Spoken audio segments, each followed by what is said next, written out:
Hugo, regarde la cathédrale. Pourquoi ne pas en parler?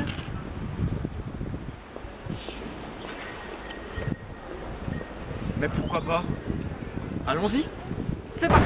Lieu de culte et d'intérêt, la collégiale Saint-Martin, aussi appelée cathédrale de Colmar, domine la ville depuis plusieurs siècles. Située au cœur du centre-ville, elle fut l'objet d'attractions de nombreux touristes. Mais connaissez-vous vraiment cet édifice et son architecture? Regarde Margot, la hauteur de la cathédrale. Savais-tu qu'elle mesure près de 71 mètres de haut?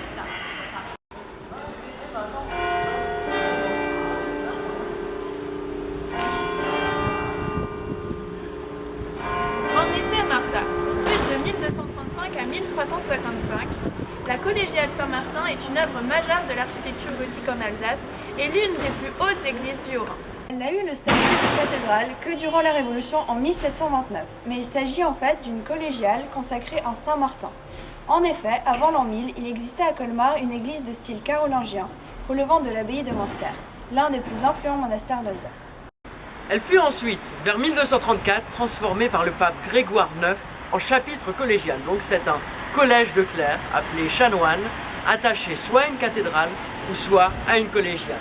L'édifice tel que nous le voyons actuellement fut donc construit à partir de 1235 sur les fondations de la première église datant de l'an 1000, dont nous voyons ici le tympan de la cathédrale de Colmar. La construction de la nef et du transept date de la seconde moitié du XIIIe siècle, plus précisément entre 1260 et 1300, et a été réalisée par M. Humbret, le premier grand maître gothique à Colmar. La façade, quant à elle, fut élevée dans la première moitié du XIVe siècle, alors que les travaux du chœur, œuvre présumée de l'architecte Guillaume de Marbourg, débutent en 1350. Oui, en effet, tu as raison. Nous sommes bien loin de l'arc en plein cintre qui orne de nombreux édifices religieux. Il existerait donc deux types d'arcs bien distincts? Vous avez raison les filles, il existe bien plusieurs types d'arcs. Ils retracent alors à eux seuls deux périodes distinctes de l'histoire de l'architecture. Tout d'abord, l'art roman, qui est caractérisé par l'arc en plein cintre ou l'arc en berceau.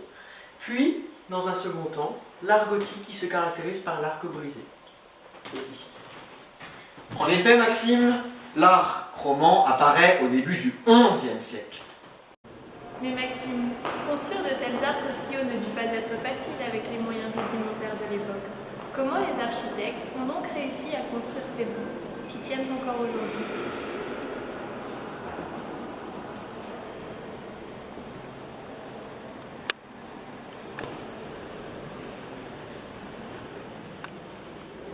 C'est vrai Margot, construire une telle structure ne fut pas aussi simple. Les arcs que tu peux observer ne sont pas constitués d'un seul tenant, mais de plusieurs pièces que l'on appelle des claveaux. Les tailleurs de pierre se chargeaient alors de tailler les pièces aux dimensions voulues par l'architecte. Puis, l'ensemble des pierres était monté et assemblé sur une charpente qui conditionnait la forme de l'arc, comme nous avons pu le réaliser grâce à notre charpente en polystyrène pour chaque arc.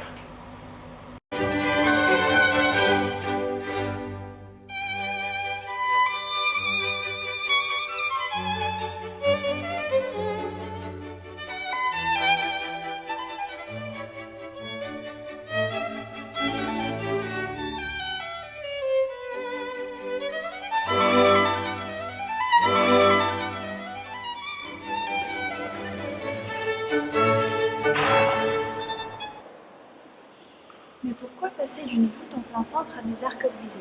Quel fut l'avantage de cette évolution architecturale? À l'époque, le but des architectes était de construire la cathédrale la plus haute afin de montrer la puissance de la ville.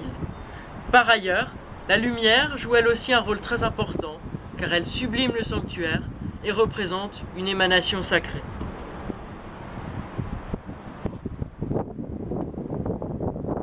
Les bâtisseurs devaient donc concilier le maintien d'une voûte maçonnée en hauteur et un éclairage suffisant de la nef. Les objectifs opposés de solidité et de luminosité imposent donc des compromis et impliquent des innovations architecturales. Et c'est au cours de la période gothique que de nombreuses innovations architecturales sont envisagées afin de laisser pénétrer pleinement la lumière.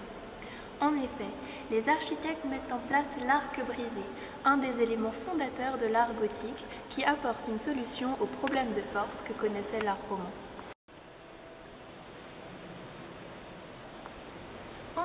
Les arcs brisés sont donc avantageux car ils permettent une meilleure répartition des forces au sein de la structure. Par ce changement, on peut donc édifier des parties beaucoup plus hautes, plus légères et plus lumineuses. N'est-ce pas, Maxime? Et oui, Margot, tu as raison. Il s'agit d'une modification de la répartition des forces. Celle-ci s'exerce sur un plan vertical et un plan horizontal, comme nous le prouvent les modélisations suivantes. L'arc peut ainsi être simplifié et se modéliser au moyen de deux demi-droites. Ces deux demi-droites, que l'on peut voir ici, forment alors un angle qui peut être assimilé à l'écartement de l'arc. Les forces doivent obligatoirement être compensées afin que l'arc respecte le principe de l'inertie et reste immobile. Chaque poussée doit donc être contrariée par une force opposée. Celles-ci peuvent être décomposées en deux, une poussée verticale et une poussée horizontale, que l'on peut voir ici. On va donc chercher à contrarier cette force grâce au mur et au contrefort ajoutés par la suite.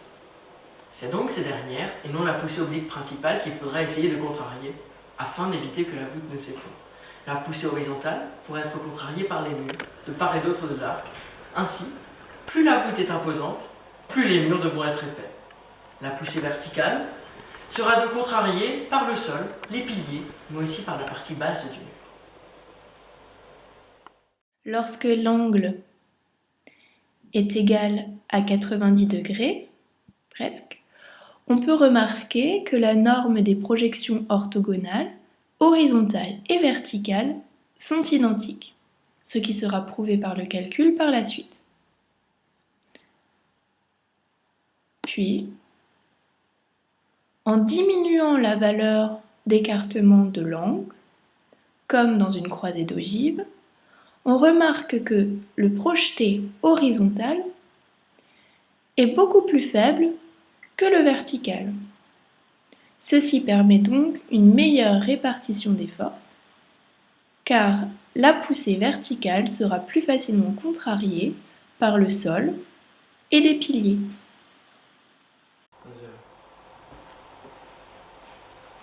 Dans une voûte romane, il est alors admis que l'écartement de l'arc soit toujours égal à 90 degrés, ce qui permet alors d'obtenir des projections de même norme.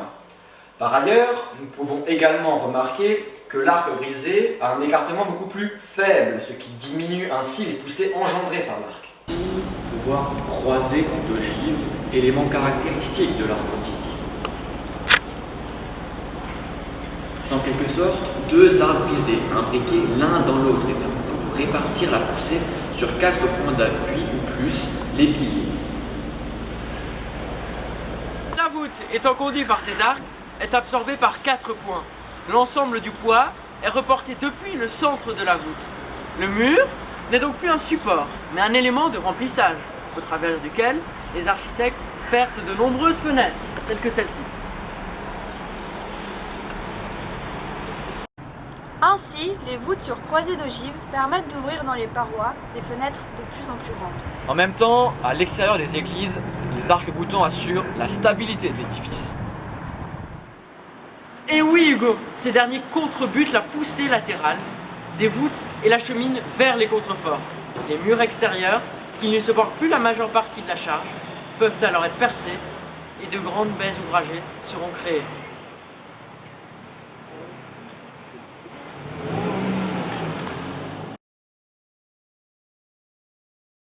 Comme celui-ci, Maxime.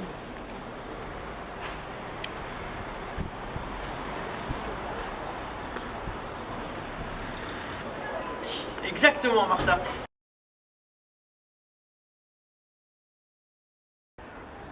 Voilà comment, après des siècles de recherche, les architectes ont su maîtriser les techniques de l'époque et ainsi trouver un équilibre des forces, afin que les cathédrales restent pour toujours une prouesse architecturale.